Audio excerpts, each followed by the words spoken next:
ਅੱਜ ਡੇਰਾ ਸੰਤ ਬਾਬਾ ਪ੍ਰੀਤਮ ਦਾਸ ਜੀ ਬਾਬੇ ਜੋੜੇ ਰਾਏਪੁਰ ਰਸੂਲਪੁਰ ਵਿਖੇ ਡੇਰੇ ਦੇ ਗੱਦੀ ਨਸ਼ੀਨ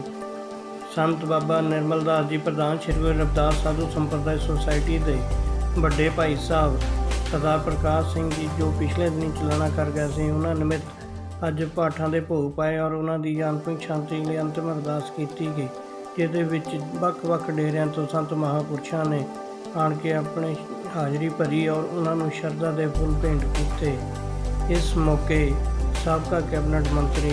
ਸਰਦਾਰ ਸਰਬੰਸ ਸਿੰਘ ਫਲੌਰ ਜੀ, ਨਾਰੀ ਸ਼ਕਤੀ ਫਾਊਂਡੇਸ਼ਨ ਦੇ ਪ੍ਰਧਾਨ ਭੈਣ ਸੰਤੋਸ਼ ਕੁਮਾਰੀ, ਸ਼੍ਰੀ ਰਵਿਦਾਸ ਸਾਧੂ ਸੰਪਰਦਾਇ ਸੁਸਾਇਟੀ ਦੇ ਚੇਅਰਮੈਨ ਸੰਤ ਬਾਬਾ ਸਰਬੰਸ ਦਾਸ ਜੀ ਬੋਣਪੱਟੀ, ਸੰਤ ਸਰਬੰਸ ਦਾਸ ਸਲੀਮ ਟਾਬਰੀ, ਸੰਤ ਇੰਦਰ ਦਾਸ ਜੀ ਸ਼ੀਖੇ, ਸੰਤ ਸਤਿੰਦਰ ਦਾਸ ਹੀਰਾ ਜੀ और ਹੋਰ संत महापुरुषों ने भाई साहब जी ਨੂੰ ਸ਼ਰਧਾ ਦੇ ਫੁੱਲ ਭੇਂਟ ਕੀਤੇ।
ये सारा कुछ सानू ज्ञान भी है, पर ये नहीं पता मौत ने कदों आ जाना, कितने जाना, क्या जाना, क्या मरेंगे, कैसा बनना। यही भाना साढ़े सत्कारयोग धार्मिक आगू संत बाबा निर्मल दास जी के भराता सरदार प्रकाश सिंह जी के नाम से जो कोई प्राणी अपने समाज चो अपने परिवार चो विछड़दा उसका दुख होता, माता पिता का अपने थे दुखिया, बच्चों का अपने थे दुखिया, लेकिन सियाने कहते जो भरा जाता कहते बांह टुट जाती है, कहते बांह टुट जाती है जो भरा विछड़ता है। तो बाबा जी का भावे क्योंकि महाराज का इन्होंने वोटिया आसरा आ, ये तो गम नहीं मन को लाने लाना चाहिए, पर जो वापरती फिर पता लगता भाव जिन्ना मर्जी असीं कहिए महाराज सानूं भाड़ा बनण दा बात बख्शे, पर नाल दे जम्मिओ कहते भरा ये दिक्कत सब सारे दुख है, इन्होंने भी दुख है, ये शब्द बयान नहीं किया जा सकता। तो अपने को कोई चारा जो यो महाराज जी का इन्हों को आसरा लेकर भाड़ा बनने का फल बख्श, जिन्ना वड्डा दुख है सह है कह है, पर उन्ना ही वड्डा परमात्मा अकाल पुरख बाबा जी नूं सारे परिवार नूं ते सानूं सारिआं नूं उन्ना ही वड्डा जिगरा देवे कि असीं इस बाणी नूं इकट्ठा करके बन सकीए। बहुत बहुत धन्यवाद। वाहिगुरू जी का खालसा वाहिगुरू। दुख की घड़ी आपां कत्तर तो नहीं हाँ, क्योंकि बाणी फरमान करती है जो आया सो जल सी सबकी आई बारी, तो जो आया है उन्हें जाना है, पर जो चंगे कर्म करके जाते हैं दुनिया की सेवा करके जाते हैं, मानवता की सेवा करके जाते हैं, उन्होंने दुनिया याद करती है। तो संत बाबा निर्मल दास जी महाराज जिन्होंने वड्डे भराता रिटायर्ड IPS सरदार प्रकाश सिंह बादल जी प्रकाश सिंह जी सानू सदा वास्ते शरीर तौर पर विछोड़ा दे रहे हैं। अज आप उन्होंने श्रद्धा सुमन भेंट करने, क्योंकि जिन्होंने जीवन नाल गुजारिया होंदा उन्होंने ही यादां दा पता होंदा कि उन्होंने जीवन दे विच की कीता होंदा है। तो उन्होंने अपनी यादां थानूं दसियां तो कभी भुल नहीं सकती। जिस दौरान टाइम बीतेगा, समा बीतता जाएगा, ये यादां होर गूढ़ियां होंदियां जाणगियां, क्योंकि उन्होंने घाट हमेशा हर समय हर वक्त ਸਾਨੂੰ ਮਹਿਸੂਸ ਹੋਏਗੀ, ਕਿਉਂਕਿ ਇਹ ਰੂਹਾਂ ਜਿਹੜੀ ਦੇਸ਼ ਕੌਮ ਦੀ ਸੇਵਾ ਕਰਦੀਆਂ ਹਨ, ਮਾਨਵਤਾ ਦੀ ਸੇਵਾ ਕਰਦੀਆਂ ਹਨ, ਉਹ ਕਦੇ ਭੁਲਾਈਆਂ ਨਹੀਂ ਜਾਂਦੀਆਂ।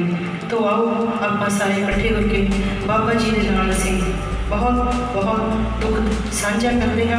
ਔਰ ਉੱਥੇ ਹੀ ਪਰਮ ਪਿਤਾ ਪਰਮਾਤਮਾ ਚਰਨਾਂ 'ਚ ਅਰਦਾਸ ਕਰਦੇ ਹਾਂ ਕਿ ਉਹਨਾਂ ਉਸ ਵਿਸ਼ਵ ਦੀ ਰੂਹ ਨੂੰ ਆਪਣੇ ਚਰਨਾਂ 'ਚ ਨਿਵਾਸ ਦੇਣ ਔਰ ਪਰਿਵਾਰ ਨੂੰ ਪੂਰੀ ਸਾਰੇ ਜੁੜ ਬੈਠੇ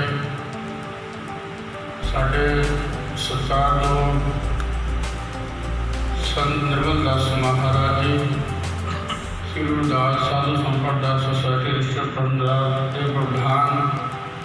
ਔਰ ਜਿਨ੍ਹਾਂ ਦੇ ਵੱਡੇ ਭਾਈ ਸਾਹਿਬ ਸਰਦਾਰ ਪ੍ਰਕਾਸ਼ ਸਿੰਘ ਜੀ, ਜਿਨ੍ਹਾਂ ਦਾ ਉਸ ਮਾਲਕ ਦੇ ਹੁਕਮ ਅਨੁਸਾਰ ਆਗੇ ਹੁਣੇ ਹੀ ਸ਼ਬਦ ਗੁਰਬਾਣੀ ਪੜ੍ਹਨ ਲੱਗੇ ਸੀਗੇ। ਜੋ ਦਿਨ ਆਵੇ ਸੋ ਦਿਨ ਜਾਈ, ਕਰਨਾ ਕੋਚ ਰਹਿਣ ਕਰਨਾ ਹੀ, ਸੰਗ ਚਲਤ ਹੈ ਆਗੇ ਚੱਲਣਾ, ਦੂਰ ਗਵਨ ਸਿਰ ਉੱਪਰ ਬਣਨਾ। ਅਸੀਂ ਵੀ ਬਾਬਾ ਜੀ ਦੇ ਨਾਲ ਜਦੋਂ ਦਿੱਲੀ ਗਏ ਤਾਂ ਉੱਥੇ ਉਹਨਾਂ ਨੂੰ ਮਿਲਣ ਦਾ ਸਮਾਂ ਮਿਲਿਆ। ਬਹੁਤ ਹੀ ਸੁਭਾਅ ਦੇ ਠੰਡੇ, ਆਪਾਂ ਕਹਿ ਦਈਏ ਕਿ ਇੱਕ ਭੇਗ ਨਹੀਂ ਸੀ ਪਾਇਆ, ਪਰ ਉਹ ਸੰਤ ਸੀ, ਕਿਉਂਕਿ ਉਹਨਾਂ ਨੇ ਆਪਣੇ ਜੀਵਨ ਦੇ ਅੰਦਰ ਬਹੁਤ ਤਰ੍ਹਾਂ ਦੇ ਸਮੇਂ ਦੇਖੇ ਔਰ ਉਹਨਾਂ ਸਮਿਆਂ ਵਿੱਚ ਦੀ ਵਿਚਰਦੇ ਹੋਏ ਉਹਨਾਂ ਨੇ ਆਪਣੀ ਇੱਕ ਜ਼ਿੰਦਗੀ ਨੂੰ ਜਿਹੜਾ ਰਹਿੰਦਾ ਸਮਾਂ ਸੀ ਸਰਕਾਰ ਦੀ ਸੇਵਾ ਕਰਦੇ ਹੋਏ, ਦੇਸ਼ ਕੌਮ ਦੀ ਸੇਵਾ ਕਰਦੇ ਹੋਏ ਰਹਿੰਦੇ ਸਵਾਸ ਉਹਨਾਂ ਨੇ ਪਰਮੇਸ਼ਰ ਦੇ ਚਰਨਾਂ ਨਾਲ ਜੋੜੇ ਹੋਏ ਸੀ। ਪਰ ਉਹਨਾਂ ਨੂੰ ਮਿਲ ਕੇ ਬੜੀ ਖੁਸ਼ੀ ਹੋਈ। ਪਹਿਲੀ ਗੁਰੂ ਦਾਸ ਮਹਾਰਾਜ ਜੀ, ਜਿਨ੍ਹਾਂ ਨੇ ਜਦੋਂ ਸੰਸਾਰ ਤੇ ਦੇਖਿਆ ਨਾ, ਕਰਤੇ ਦੀ ਕੁਦਰਤ ਦੇ ਅੰਦਰ ਸਭ ਤੋਂ ਕੀਮਤੀ ਜੇ ਕੋਈ ਜਾਮਾ ਨਾ, ਤਾਂ ਸਤਿਗੁਰਾਂ ਨੇ ਆਪਣੀ ਬਾਣੀ ਵਿੱਚ ਅੰਕਿਤ ਕੀਤਾ, ਮਾਨੁੱਖਾ ਅਵਤਾਰ ਦੁਰਲਭ, ਮਾਨੁੱਖਾ ਅਵਤਾਰ ਦੁਰਲਭ ਤੇ ਹੀ ਸੰਕਟ ਕੋਚ। ਮਨੁੱਖ ਨੂੰ ਛੱਡ ਕੇ ਬਾਕੀ ਦੁਨੀਆਂ ਵੀ ਦੁਨੀਆਂ ਨੇ। ਪਾਤਸ਼ਾਹ ਕਹਿੰਦੇ ਨੇ, ਜੀ ਜੰਤ ਜਹਾਂ ਜਹਾਂ ਲਗ ਕਰਮ ਕੀ ਵਸ ਜਾਏ, ਕਾਲ ਫਸ ਅਵਧ ਲਾਗੇ ਕਛੁ ਨਾ ਚੱਲੇ ਅਪਾਏ, ਕੋਈ ਅਪਾਏ ਨਹੀਂ। ਮਨੁੱਖ ਨੂੰ ਛੱਡ ਕੇ ਬਾਕੀ ਦੁਨੀਆਂ ਅਗਲੀ ਦੁਨੀਆ 'ਚ ਪ੍ਰਵੇਸ਼ ਕਰਦੀਆਂ ਨੇ, ਪਰ ਜਿਹੜਾ ਮਨੁੱਖ ਆ ਨਾ, ਉਹਨੂੰ ਸਾਹਿਬ ਕਹਿੰਦੇ ਨੇ, ਉਦਾਸ ਉਦਾਸ ਉਦਾਸ ਤਜ ਭਰਨ, ਤਪਨ ਤਪ ਗੁਰ ਗਿਆਨ ਭਗਤ ਜਨ ਭੈ ਹਰਨ, ਪਰਮਾਨੰਦ ਕਰੋ ਨੇ ਨਾ। ਇਹ ਜਿਹੜਾ ਮਨੁੱਖ ਹੈ ਇਹ ਪਰਮ ਆਨੰਦ ਪ੍ਰਾਪਤ ਕਰ ਸਕਦਾ, ਪਰ ਕਦੋਂ? ਮਾਨੁੱਖਾ ਅਵਤਾਰ ਦੁਰਲਭ, ਮਨੁੱਖਾ ਜਨਮ ਦੁਰਲਭ ਹੈ, ਪਰ ਪਾਤਸ਼ਾਹ ਦੇ ਚਰਨਾਂ ਵਿੱਚ ਰਹਿਣ ਵਾਲੇ ਸਾਧ ਸੰਗਤ ਜੀ ਭਾਈ ਸਾਹਿਬ ਭਾਈ ਗੁਰਦਾਸ ਜੀ ਕਹਿੰਦੇ, ਉਦੋਂ ਦੁਰਲਭ ਹੋ ਜਾਂਦਾ ਹੈ, ਉਦੋਂ ਇਹ ਮਨੁੱਖਾ ਜਨਮ ਦੀ ਕੀਮਤ ਪੈ ਜਾਂਦੀ ਹੈ, ਉਦੋਂ ਪਦਵੀ ਆਨੰਦ ਵਿੱਚ ਚਲੇ ਜਾਂਦੀ ਹੈ, ਜਦੋਂ ਹੋਈ ਅਮੋਲ ਸਾਧ ਸੰਗ ਪਾਏ, ਅੱਖੀਂ ਦੋਏ ਨਿਰਮੋਲ ਕਾ ਸਤਿਗੁਰ ਦਸ ਧਿਆਨ ਲਗਾਏ, ਜਿਹਵਾ ਸਰਵਣ ਅਮੋਲ ਕਾ ਸ਼ਬਦ ਸੁਰਤ ਸੁਣ ਸਮਝ ਸੁਣਾਏ, ਹਾਸਤ ਚਰਨ ਨਿਰਮੂਲ ਕਾ ਮਾਰਗ ਸਤਿਗੁਰ ਸੇਵ ਕਮਾਈ, ਗੁਰਮੁਖ ਹਿਰਦਾ ਅਮੋਲ ਹੈ, ਅੰਤਰ ਗੁਰ ਉਪਦੇਸ਼ ਵਸਾਈ, ਪਤ ਪਰਵਾਣਾ ਤੋਲ ਤੋਲਾਈ। ਜਦੋਂ ਗੁਰੂ ਦਾ ਸ਼ਬਦ, ਗੁਰੂ ਦੀ ਸਿੱਖਿਆ ਸਿੱਖ ਬਣਾ ਜਾਂਦਾ, ਤੇ ਕਹਿਣਾ ਨਹੀਂ ਪੈਂਦਾ ਕਿਤੇ ਪਾਤਸ਼ਾਹ ਕਹਿੰਦੇ ਧੰਨ ਧੰਨ ਸੋ ਗੁਰਸਿੱਖ ਕਹੀਏ, ਜੋ ਸਤਿਗੁਰ ਚਰਨੀ ਜਾਏ ਪਿਆ, ਧੰਨ ਧੰਨ ਸੋ ਗੁਰਸਿੱਖ ਜਿਨ ਹਰ ਨਾਮਾ ਮੁਖ ਰਾਮ ਕਹਿਆ, ਧੰਨ ਧੰਨ ਸੋ ਗੁਰਸਿੱਖ ਜਿਸ ਹਰ ਨਾਮ ਸੁਣੇ ਮਨ ਆਨੰਦ ਭਇਆ, ਧੰਨ ਧੰਨ ਸੋ ਗੁਰਸਿੱਖ ਜਿਨ ਸਤਿਗੁਰ ਸੇਵਾ ਕਰ ਹਰ ਨਾਮ ਲਿਆ, ਤਿਸ ਗੁਰਸਿੱਖ ਕੋ ਸਦਾ ਨਮਸਕਾਰੀ, ਜੋ ਗੁਰ ਕੀ ਭਾਣੇ ਗੁਰਸਿੱਖ। ਸੋ ਐਸੀ ਮਹਾਨ ਸਤਿਗੁਰ ਦੀ ਰਹਿਮਤ ਆਸ਼ੀਰਵਾਦ ਪ੍ਰਾਪਤ ਕਰਨ ਵਾਲੇ ਸਤਿਗੁਰਾਂ ਦੀ ਚਰਨ ਸੇਵਕ ਪਰਮ ਵਿਸ਼ੇਸ਼ ਭਾਈ ਸਾਹਿਬ ਭਾਈ ਪ੍ਰਕਾਸ਼ ਸਿੰਘ ਜੀ, ਜਿਨ੍ਹਾਂ ਦੇ ਨਾਲ ਬਹੁਤ ਵਾਰੀ ਮਿਲਣ ਦਾ ਸਮਾਂ ਮਿਲਿਆ, ਸਾਧ ਸੰਗਤ ਜੀ ਜਿਹੜੇ ਉਹਨਾਂ ਨੇ ਸਤਿਗੁਰ ਦਾ ਆਸ਼ੀਰਵਾਦ ਪ੍ਰਾਪਤ ਕਰਕੇ ਸਤਿਗੁਰ ਦੀ ਸੰਗਤ ਵਿੱਚੋਂ ਸਤਿਗੁਰਾਂ ਦਾ ਉਪਦੇਸ਼ ਜਿਸ ਤਰ੍ਹਾਂ ਕਿ ਅੱਜ ਆਪਾਂ ਬਹੁਤ ਹੀ ਸਤਿਕਾਰਯੋਗ ਸ਼ਖਸੀਅਤ IPS ਰਿਟਾਇਰਡ ਸਰਦਾਰ ਪ੍ਰਕਾਸ਼ ਸਿੰਘ ਜੀ ਦੇ ਅੰਤਮ ਅਰਦਾਸ ਵਿੱਚ ਸ਼ਾਮਲ ਹੋਏ ਹਾਂ। ਇਸ ਦੇ ਵਿੱਚੋਂ ਆਪਾਂ ਨੂੰ ਇੱਕੋ ਹੀ ਅੱਜ ਘੱਟੋ ਘੱਟ ਗੁਰੂ ਗ੍ਰੰਥ ਸਾਹਿਬ ਮਹਾਰਾਜ ਦੀ ਹਾਜ਼ਰੀ ਵਿੱਚ ਪ੍ਰਣ ਕਰਕੇ ਜਾਈਏ ਕਿ ਜੋ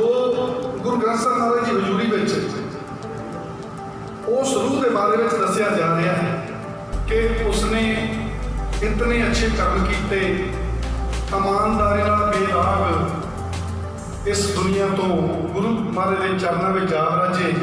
ਅਸੀਂ ਸੇਧ ਲੈ ਕੇ ਜਾਈਏ ਕਿ ਅਸੀਂ ਵੀ ਅੱਜ ਤੋਂ ਆਪਣੇ ਜੀਵਨ ਨੂੰ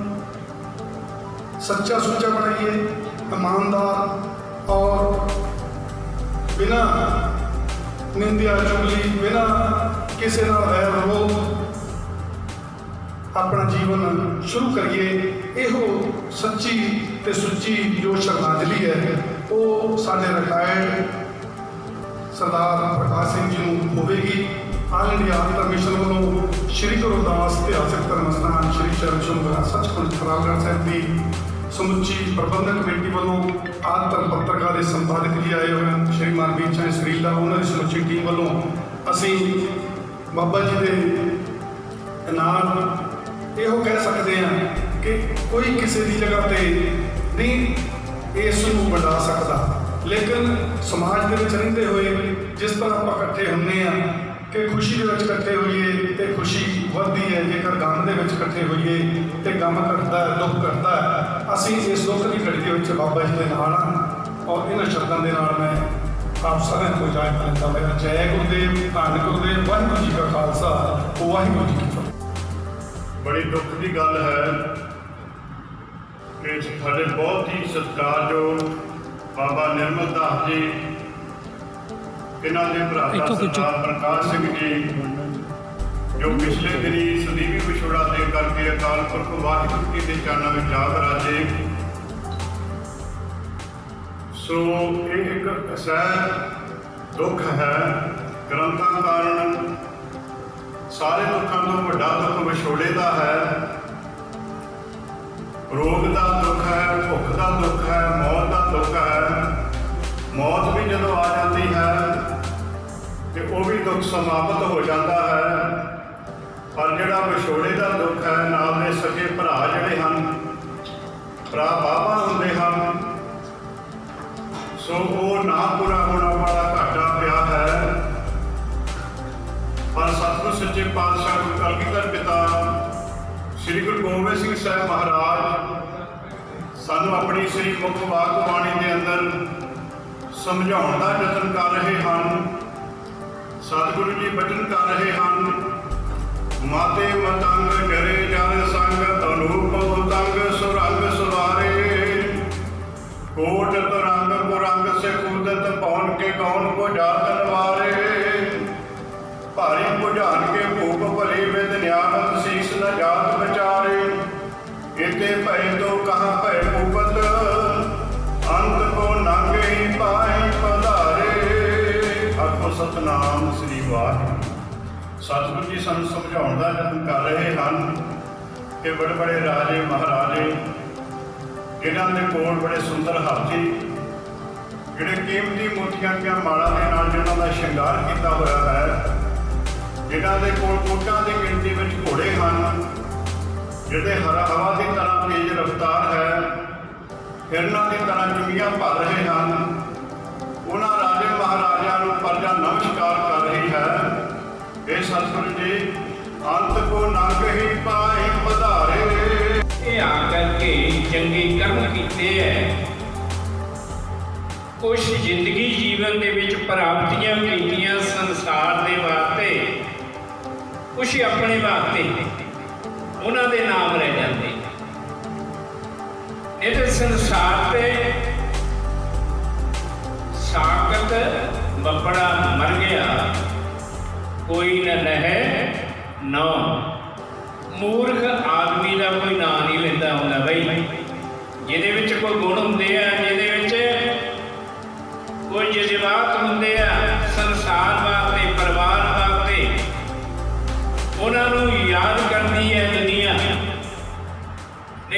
ਨੂੰ ਕੋਈ ਨਹੀਂ ਯਾਦ ਕਰਦਾ। ਮਹਾਂਪੁਰਸ਼ਾਂ ਨੇ ਇਸ ਕਰਕੇ ਇਹ ਜੀਵ ਨੂੰ ਉਪਦੇਸ਼ ਦਿੱਤਾ ਹੈ, ਗੁਣ ਕੋ ਗਾਟੋ ਚੂਸੀਏ, ਗੁਣ ਕੋ ਮਰੀਏ ਰੋਏ, ਅਬ ਗੁਣਵਾਰੇ ਮਾਨਸਾ ਭਰੋ ਨਾ ਕਹਿ ਕੋਈ। ਉਹਨਾਂ ਨੇ ਗੁਣ ਪ੍ਰਾਪਤ ਕੀਤੇ, ਵਿਦਿਆ ਪੜ੍ਹੀ ਔਰ ਸੰਸਾਰ ਦੇ ਵਿੱਚ ਸਰਕਾਰ ਦੇ ਦਰ ਘਰ ਦੇ ਵਿੱਚ ਆਪਣੇ ਹੱਕ ਸੱਚ ਦੇ ਵਿੱਚ ਰਹਿ ਕਰਕੇ ਆਪਣੀ ਜਿਹੜੀ ਉਹਨਾਂ ਦੀ ਸਰਵਿਸ ਸੀ, ਆਪਣੇ ਹੱਕ ਸੱਚ ਦੇ ਵਿੱਚ ਰਹਿ ਕਰਕੇ ਉਹਨਾਂ ਨੇ ਪੂਰੀ ਕੀਤੀ ਹੈ। ਕਿਉਂਕਿ ਜਦੋਂ ਇਹ ਜੀਵ ਇਨਸਾਨ ਉਸ ਪਰਮਾਤਮਾ ਨੂੰ ਭੁੱਲ ਜਾਂਦਾ ਹੈ ਤਾਂ ਫਿਰ ਇਹਨੂੰ ਕੋਈ ਯਾਦ ਨਹੀਂ ਕਰਦਾ। ਵੀ ਸਤਿਗੁਰਾਂ ਦੀ ਕਿਰਪਾ ਦੇ ਨਾਲ ਉਹਨਾਂ ਨੇ ਆਪਣਾ ਜੀਵਨ ਸਫਲ ਕੀਤਾ ਹੈ। ਇਸ ਕਰਕੇ ਆਪਾਂ ਤੇਰਾ ਭਾਣਾ ਮੀਠਾ ਲਾਗੇ, ਨਾਮ ਪਦਾਰਥ ਨਾਨਕ ਮੰਗੈ। ਜਿਨ੍ਹਾਂ ਨੇ ਭਾਰਤ ਸਰਕਾਰ ਦੀ ਨੌਕਰੀ ਕਰਦਿਆਂ ਹੋਇਆ, ਸਰਵਿਸ ਕਰਦਿਆਂ ਹੋਇਆ ਬੇਦਾਗ ਔਰ ਆਪਣੀ ਸਖਤ ਮਿਹਨਤ ਦੇ ਨਾਲ, ਬੜੀ ਹੀ ਸੁਰਜੀ ਦੇ ਨਾਲ ਅੱਜ ਉਹ ਸਮਾਂ ਹੈ ਕਿ ਜੇ ਬਾਬਾ ਜੀ ਸਾਡੇ ਕਹਿੰਦੇ ਵੀ ਕੋਲੇ ਦੀ ਖਾਰ ਨਹੀਂ ਲੰਘਣਾ ਹੋਵੇ ਨਾ ਤੇ ਚਿੱਟੇ ਕੱਪੜੇ ਪਾ ਕੇ ਨਾ ਛੱਡ ਜਾ, ਦਾਗ ਲੱਗਦਾ ਹੀ ਹੈ। ਅੱਜ ਸਾਨੂੰ ਪੂਰਾ ਮਾਣ ਹੈ ਸਾਡੇ ਭਾਈ ਸਾਹਿਬ ਦੇ, ਜਿਨ੍ਹਾਂ ਨੇ ਆਪਣੀ ਸਾਰੀ ਜ਼ਿੰਦਗੀ, ਸਾਰਾ ਟਾਈਮ ਉਹਨਾਂ ਨੇ ਦੇਸ਼ ਕੌਮ ਦੀ ਸੇਵਾ ਨਿਭਾਉਂਦਿਆਂ ਹੋਇਆ, ਪਰਿਵਾਰ ਦੀ ਸੇਵਾ ਨਿਭਾਉਂਦਿਆਂ ਹੋਇਆ ਬੇਦਾਗ ਇਸ ਸੰਸਾਰ 'ਚੋਂ ਗਏ ਨੇ। ਕਈ ਅਫਸਰ ਅੱਗੇ ਲੰਘਣ ਦਿੰਦੇ ਨਹੀਂ ਦੂਸਰੇ, ਪਰ ਉਹਨਾਂ ਨੇ ਬੜੀ ਜੁਰਤ ਦੇ ਨਾਲ, ਬੜੀ ਭਗਤੀ ਦੇ ਨਾਲ ਔਰ ਬੜੀ ਸੋਚ ਨਾਲ, ਇਹ ਸੋਚ ਜਿਹੜੀ ਸਾਰੇ ਮਹਾਂਪੁਰਸ਼ਾਂ ਦੀ ਲੋੜ ਮਿਲੀ, ਕਿਉਂਕਿ ਜਿਨ੍ਹਾਂ ਨੂੰ ਗੁਰਤੀ ਦਿੱਤੀ ਉਹਨੇ ਮਹਾਂਪੁਰਸ਼ਾਂ ਨੇ, ਉਹ ਕਦੀ ਬੋਲਦੇ ਨਹੀਂ, ਘਬਰਾਉਂਦੇ ਨਹੀਂ, ਜਮਾ ਲੱਖਾਂ ਤੂਫਾਨ ਆ ਜਾਣ ਜ਼ਿੰਦਗੀ ਦੇ ਵਿੱਚ ਬਹੁਤ ਕੁਛ ਆਉਂਦਾ। ਬੜਬੜੀਆਂ ਪਹਾੜ ਜਿੰਨੇ ਇਹ ਲੱਗਣੇ ਪੈਂਦੇ ਤੂਫਾਨ, ਬਹੁਤ ਬੜੇ ਤੂਫਾਨ ਦੇ ਜ਼ਿੰਦਗੀ ਦੇ ਵਿੱਚ। ਸੰਤ ਮਹਾਂਪੁਰਸ਼ਾਂ ਤੋਂ ਦੁਨੀਆ ਤੋਂ ਵੀ ਜ਼ਿਆਦਾ ਆਉਂਦੇ ਹੈ, ਕਿਉਂਕਿ ਬਹੁਤ ਚੱਕਣਾ ਪੈਂਦਾ। ਔਰ ਸਾਡੇ ਭਾਈ ਸਾਹਿਬ ਜਿਨ੍ਹਾਂ ਨੇ ਸਾਰੇ ਸਮਾਜ ਦਾ, ਸਰਕਾਰ ਦਾ, ਸਾਰਿਆਂ ਦਾ ਬੋਝ ਆਪਣੇ ਕੰਧਿਆਂ 'ਤੇ ਚੁੱਕ ਕੇ ਉਹ ਚੁੱਪ ਚੁਪੀਤੇ ਜਾਂਦੇ ਨੇ। ਉਹ ਫਿਰ ਮੈਂ ਉਹਨਾਂ ਦੇ ਚਰਨਾਂ ਦੇ ਵਿੱਚ ਕੋਟ ਨਮਸਕਾਰ ਕਰਦਾ ਹੋਇਆ ਗੁਰੂ ਮਹਾਰਾਜ ਦੇ ਚਰਨਾਂ 'ਚ ਬੇਨਤੀ ਕਰਾਂਗਾ ਕਿ ਸਾਨੂੰ ਪਰਿਵਾਰ ਨੂੰ ਔਰ ਸਾਡੇ ਜਿਤਨੇ ਵੀ ਉਹਨਾਂ ਦੇ ਦੋਸਤ ਮਿੱਤਰ ਹੈ ਔਰ ਸਾਡੇ ਪਿਆਰੇ ਹਨ, ਉਹਨਾਂ ਨੂੰ ਮਾਲਕ ਦੀ ਬਖਸ਼ਿਸ਼ ਕਰੇ। ਔਰ ਸਭ ਤੋਂ ਜ਼ਿਆਦਾ ਮੈਂ ਮਹਾਂਪੁਰਸ਼ਾਂ ਦਾ ऋणी ਹਾਂ, ਜਿਨ੍ਹਾਂ ਨੇ ਇੰਨਾ ਆਪਣਾ ਕੀਮਤੀ ਟਾਈਮ ਸਾਨੂੰ ਦਿੱਤਾ ਔਰ ਇੰਨੇ ਦੁੱਖ ਦੀ ਘੜੀ ਵਿੱਚ, ਇੰਨੇ ਸੰਕਟ ਦੇ ਵਿੱਚ ਵੀ ਸਾਨੂੰ ਉਹਨਾਂ ਨੇ ਆਪਣੀ ਸੇਵਾ ਬਖਸ਼ ਕੀਤੀ ਆ। ਅਤੇ ਸਾਰੀਆਂ ਸੰਗਤਾਂ ਦਾ, ਇਲਾਕੇ ਦੀਆਂ ਸੰਗਤਾਂ ਦਾ, ਜਿੱਥੇ ਵੀ ਇੱਥੇ ਆਏ ਹਾਂ, ਤੁਸੀਂ ਸਭ ਨੂੰ ਇੱਕ ਇੱਕ ਕਦਮ ਜੋ ਚੱਲ ਕੇ ਆਏ ਹਾਂ, ਤਾਂ ਮੇਰੇ 'ਤੇ ਇਹ ਬਹੁਤ ਆਸਾਨ ਕੀਤਾ ਔਰ ਮੈਂ ਹਮੇਸ਼ਾ ਹੀ ਆਪਦੀ ਦਰਦੀ ਰਹਾਂਗਾ, ਕਿਉਂਕਿ ਇਹ ਜਿਹੜੀ ਤਕਲੀਫ ਹੈ ਨਾ, ਇਹ ਅੰਦਰੋਂ ਸ਼ੁਰੂ ਹੁੰਦੀ ਹੈ। ਬਾਹਰ ਕਿਤੇ ਟੱਕ ਲੱਗ ਜਾਵੇ ਨਾ, ਉਹ ਦਰਦ ਇੱਥੇ ਆ ਜਾਂਦੀ ਹੈ। ਇਹ ਦਿਲ ਨੂੰ ਦਰਦ ਲੱਗਦੀ ਹੈ ਅੰਦਰੋਂ, ਅਤੇ ਤੁਹਾਡੀ ਕਿਰਪਾ ਦੇ ਨਾਲ ਦੂਰ ਹੁੰਦੀ ਆ। ਤਾਂ ਮੈਂ ਸਾਰਿਆਂ ਦਾ ਧੰਨਵਾਦ ਕਰਦਾ ਹੋਇਆ ਗੁਰੂ ਮਹਾਰਾਜ ਦੇ ਚਰਨਾਂ 'ਚ ਅਰਦਾਸ ਕਰਦਾ ਹਾਂ